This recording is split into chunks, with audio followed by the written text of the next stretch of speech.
তাই বেশি মূলত এখানে যে এখানে যে খাবার ডিস্ট্রিক্টে ইয়াগুলো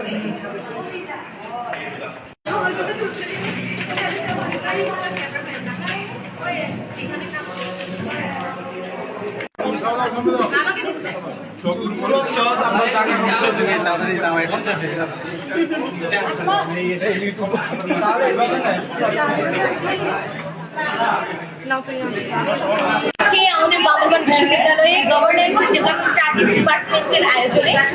চলছে মধুমাস উদযাপন, মৌসুমী ফল উৎসব এবং পোস্টার প্রেজেন্টেশন। আজকের এই দিনটি ঘুরে আমাদের রয়েছে বিভিন্ন ধরনের প্রদর্শনী, থাকছে বিভিন্ন ফলের সমাহার, বিভিন্ন শিক্ষার্থীদের একসাথে নবীন বড়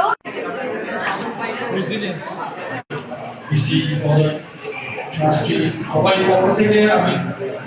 ওদেরকে অভিনন্দন এবং আমি